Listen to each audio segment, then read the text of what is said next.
Hello dear student, welcome my YouTube channel Kapardi knowledge class.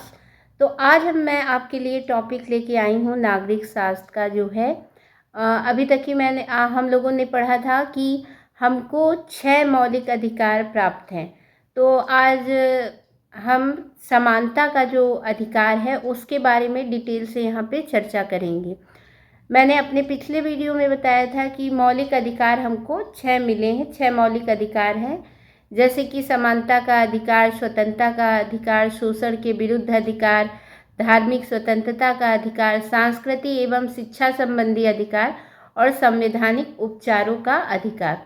तो यहाँ पे हम बात करेंगे समानता का अधिकार, जो कि आपके अनुच्छेद 14 से लेकर 18 तक की बताया गया है।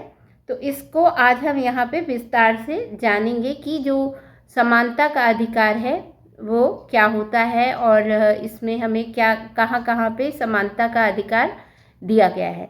तो समानता का अधिकार समता लोकतंत्र का महत्वपूर्ण सिद्धांत है। भारत में लोकतांत्रिक शासन प्रणाली को अपनाया गया है। भारत में लोकतांत्रिक शासन प्रणाली को अपनाया गया है। अतः समता भारत के राजनीतिक जीवन की आधारशिला है। समता भारत के राजनीतिक जीवन की आधारशिला है। समानता अलग है और समता अलग है, दोनों को एक ही चीज़ समझ के मत चलिएगा। तो समता भारत के राजनीतिक जीवन की आधारशिला है। भारत के सभी नागरिकों को समान अधिकार प्रदान किए गए हैं। जाति, धर्म, भाषा, संप्रदाय, जन्म, नस्ल, लिंग, गरीबी तथा अमीरी के आधार पर सभी भेदभावों का अंत कर दिया गया है। पहले क्या होता था? पहले जाति के आधार पर भेदभाव किया जाता था, धर्म के आधार पर भेदभाव किया जाता था, भाषा के आधार पर, संप्रदाय के आधार पर, जन्म के, नस्ल, लिंग, गरीबी तथा अमीरी के आधार पर बहुत सारे भेदभाव पहले किए जाते थे।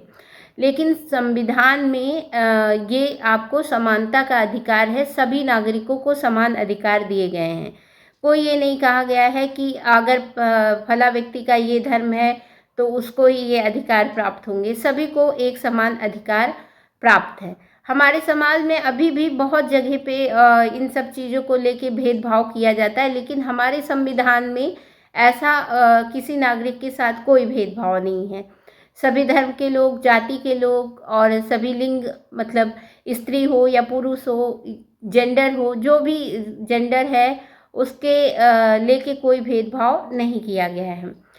फिलहाल हमारे समाज में अभी भी बहुत जगह ऐसा होता है, जाति को लेके, धर्म को लेके भेदभाव किया जाता है। लेकिन अगर ये साबित हो जाता है कि आपने धर्म से या जाति के या लिंग के आधार पर किसी से अगर कोई भेदभाव किया है तो संविधान में सजा का प्रावधान है। तो हाँ, हमारे संविधान में सभी को समानता का अधिकार है।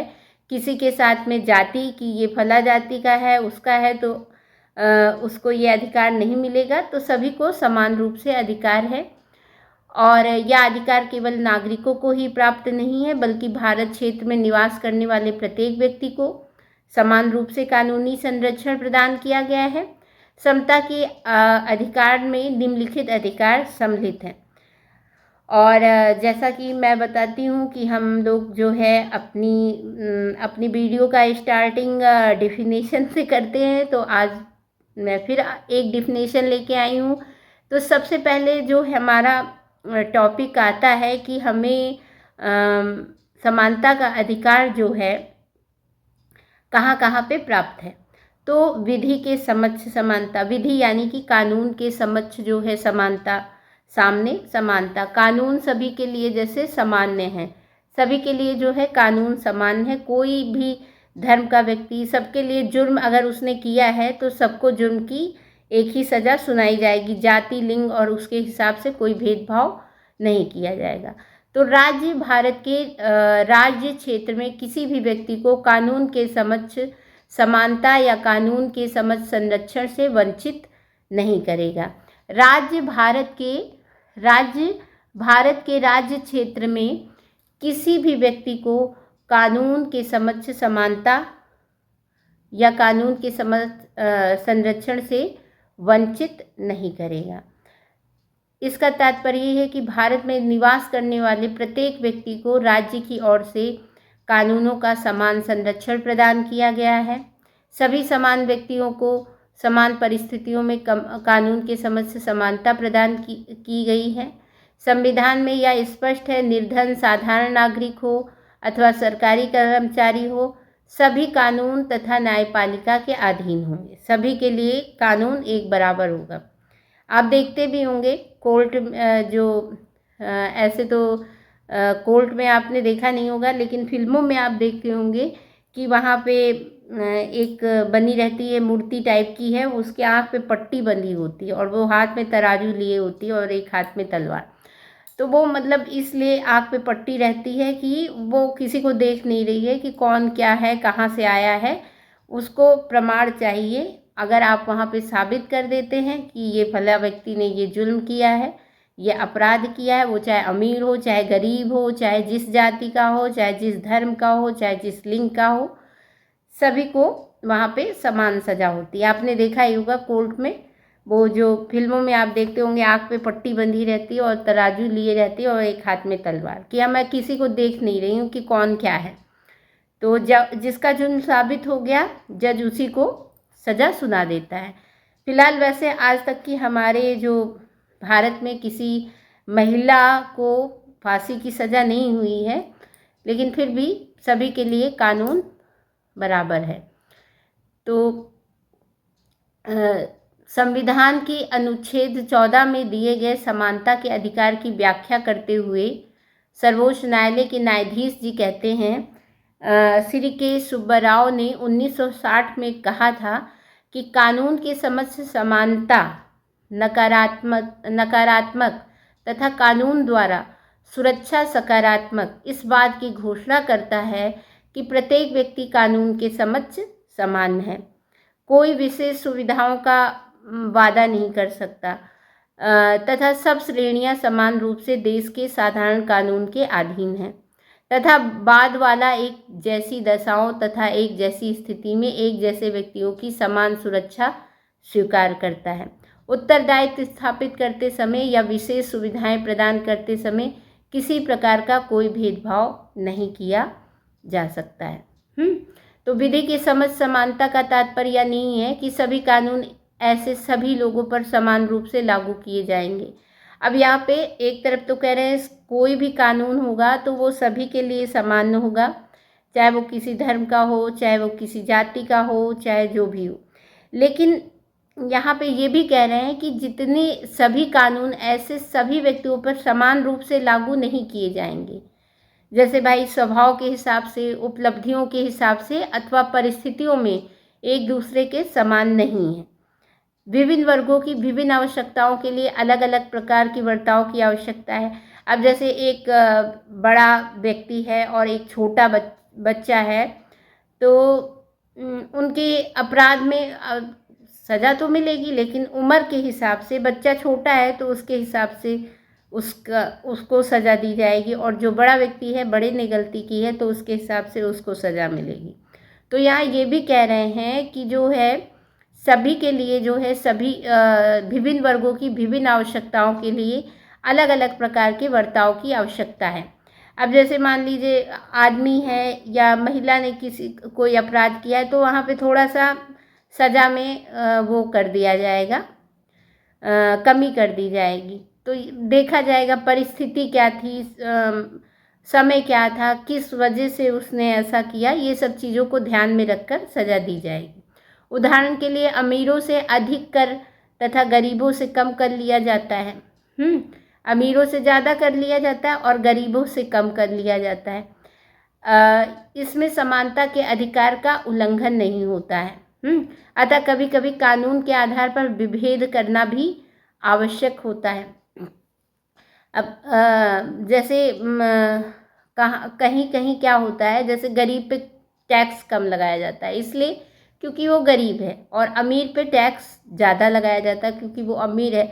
तो यहाँ पे क्या हो गया, थोड़ा सा विभेद हो जाता है। अब इसका जो है विधि के समक्ष जो समानता है, इसमें कुछ अपवाद भी हैं।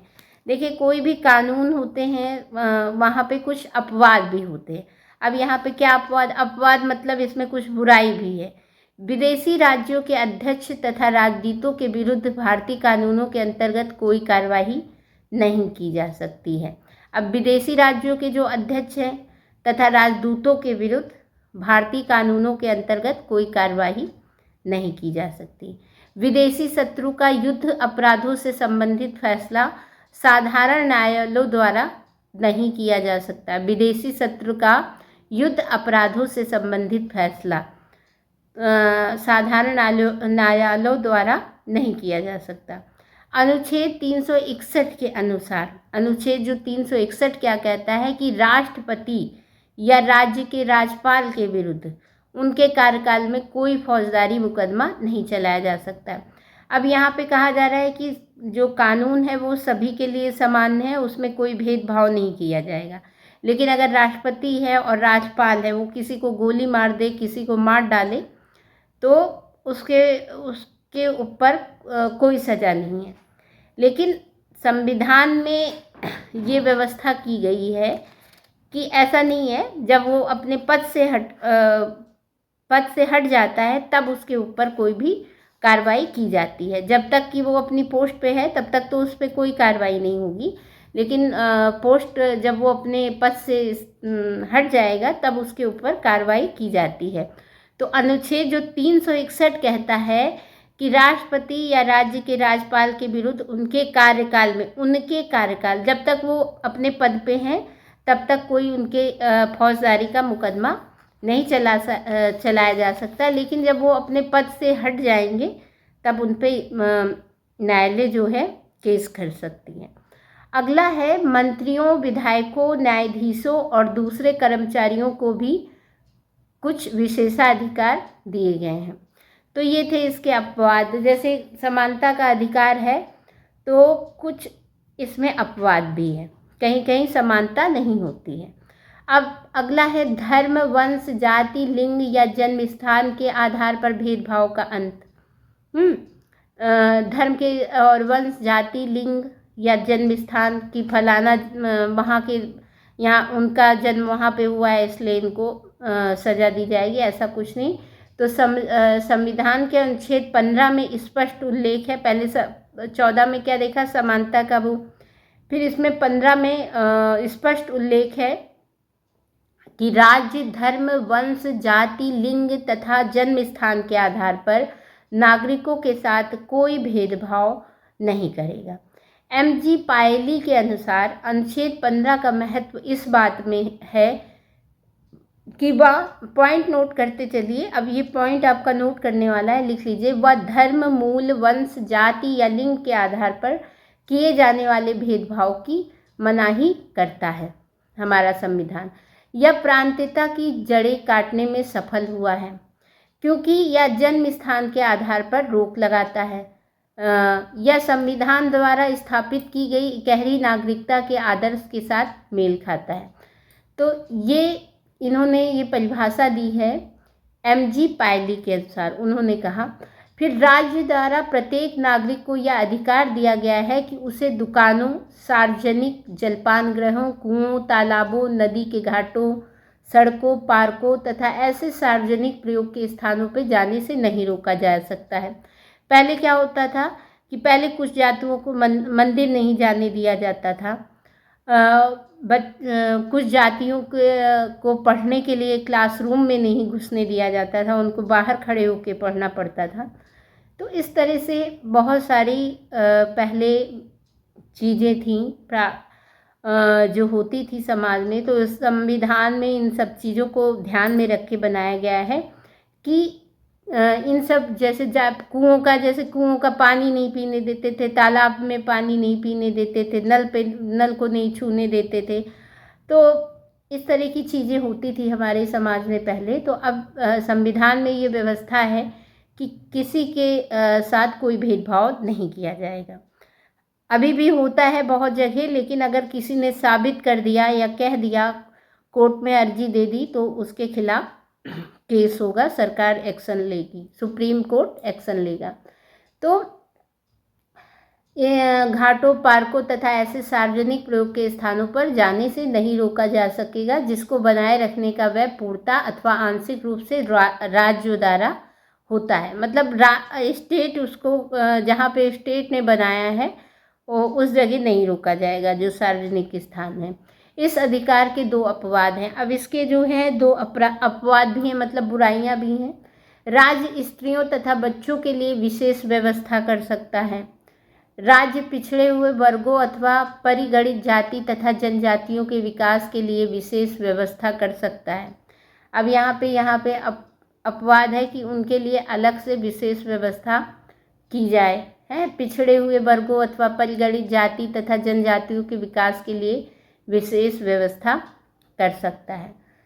अब तीसरा है आपका, तीसरा समानता का जो अधिकार है वो है छुआछूत का अंत। पहले क्या था, बहुत छुआछूत चलता था। कोई ऊंची जाति का है तो नीची जाति के द्वारा छुए हुए भोजन को नहीं ग्रहण करता था। उसके द्वारा बर्तन छू लिए जाएं तो भी वो बहुत गुस्सा होता था। तो इस तरह से छुआछूत का अंत संविधान के अनुच्छेद 17 के अनुसार छुआछूत का अंत कर दिया गया। जो नागरिक छुआछूत को मानेगा तथा इसे बढ़ावा देगा वह दंड का भागी होगा। ऐसा हमारे भारतीय संविधान में व्यवस्था है। डॉक्टर जेनिक्स ने लिखा, छुआछूत का खात्मा कोई अधिकार नहीं है। छुआछूत का खात्मा कोई अधिकार नहीं है, उससे तो केवल सामाजिक अयोग्यता दूर होती है। लेकिन फिर भी यह एक मूल अधिकार माना गया है क्योंकि इसमें अछूतों के साथ किए गए अन्याय का समाधान है। पहले निम्न वर्ग की जातियों के साथ बहुत अत्याचार होता था, बहुत ही उनके साथ उनका शोषण किया जाता था। तो इसलिए इन सब बातों को ध्यान में रखकर संविधान लिखा गया है। तो ऐसा है हमारा भारतीय संविधान। तो यहाँ पे इस अधिकार के भी 3 अपवाद हैं। इसके भी कुछ बुराइयां हैं। राज्य कुछ पदों के लिए योग्यताएं निर्धारित कर सकता है।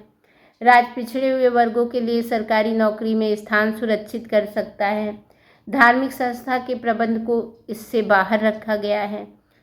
बहुत सारी इसके अपवाद हैं। अगला है आपका अवसर की समानता। सभी को एक समान अवसर दिया जाता है। अनुच्छेद 16 के अनुसार सभी नागरिकों को सरकारी नौकरी प्राप्त करने के समान अवसर प्राप्त होंगे।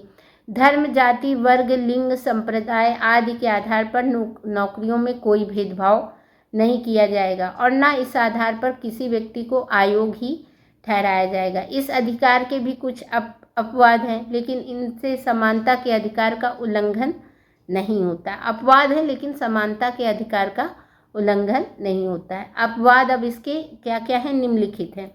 राज्य कुछ पिछड़े हुए वर्गों के लिए राज्याधीन नौकरियों में स्थान सुरक्षित कर सकता है। राज्य कुछ पदों के लिए योग्यताएं निर्धारित कर सकता है। संसद कानून द्वारा राज्यों को यह अधिकार दे सकती है कि वे किसी पद के उम्मीदवार के लिए अमुक राज्य का निवासी होना आवश्यक कर दे।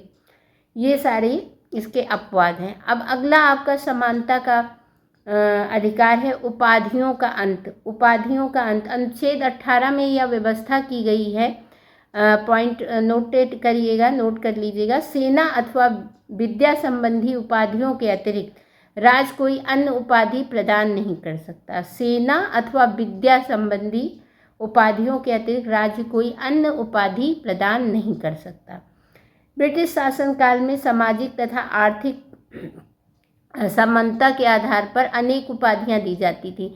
जैसे पहले क्या होता था, सब अपने नाम के आगे या उपाधि लगाते थे। राय बहादुर, हिज हाइनेस, हर हाइनेस इत्यादि ये सब लगाते थे। तो इसको जो है ये सब उपाधियां नहीं लगाई जाएंगी। लेकिन सामाजिक समानता की स्थापना के लिए भारतीय संविधान में, मतलब सामाजिक व्यवस्था को बनाए रखने के लिए, अब जैसे ये है राय बहादुर, नोट कर लीजिए, राय बहादुर, हिज हाइनेस, हर हाइनेस। पहले लोग ये सब अपने नाम के आगे लगाते थे उपाधियां। इनको सबको अब आप नहीं लगा सकते अपनी उपाधियां, तो उपाधियां नहीं प्रदान कर सकते। लेकिन भारतीय जो संविधान में जो सैनिक लोग होते हैं, तो एक समानता बनाने के लिए, समाज में एक समानता की स्थापना करने के लिए सैनिक, समाज सेवा तथा शिक्षा संबंधी उपाधियों को छोड़कर अन्य किसी प्रकार की उपाधि नहीं दी जा सकती है। सामाजिक असमानता पैदा करने वाली सभी उपाधियों का अंत कर दिया गया। कोई भी भारतीय नागरिक विदेशी राज्य से भी किसी प्रकार की उपाधि प्राप्त नहीं कर सकता। यदि कोई विदेशी भारत सरकार के अधीन किसी पद पर है तो वह भी बिना राष्ट्रपति की पूर्व स्वीकृति के कोई विदेशी उपाधि ग्रहण नहीं कर सकता। तो ये सब थे समानता के अधिकार के अंतर्गत कुछ पॉइंट, तो जिसमें आपने देखा कि क्या क्या आपके समानता के अधिकार हैं। तो सबसे पहला मैंने बताया विधि के समक्ष समानता, धर्म, वंश, जाति, लिंग या जन्म के स्थान के आधार पर भेदभाव का अंत, छुआछूत का अंत, अवसर की समानता, उपाधियों का अंत, ये सारे इसके पॉइंट थे। तो सभी लोग इसको अच्छे से याद कर लीजिएगा और नोट कर लीजिएगा। कहीं पे आपको कोई कन्फ्यूजन है तो हमें कमेंट करके बताइएगा। अपने नेक्स्ट वीडियो में हम स्वतंत्रता के अधिकार के बारे में बात करेंगे कि स्वतंत्रता का अधिकार हमें कहाँ किस किस बात की स्वतंत्रता है, स्वतंत्रता के अधिकार के अंतर्गत क्या क्या स्वतंत्रताएं आती हैं, इससे संबंधित हमें क्या क्या अधिकार मिले हैं। वीडियो आपको पसंद आए तो लाइक कीजिए, शेयर कीजिए, ज़रूरत वाले लोगों को आप पहुंचाइए और हमारी प्लेलिस्ट में जाकर जो भी आपको पसंद हो अपनी पसंद के अकॉर्डिंग प्लेलिस्ट में जाइए, वहाँ पे वीडियो सर्च कीजिए और अपने पसंद के अकॉर्डिंग वहाँ पे आप वीडियो वॉच कर सकते हैं। वीडियो को लास्ट तक देखने के लिए धन्यवाद। जय हिंद, जय भारत।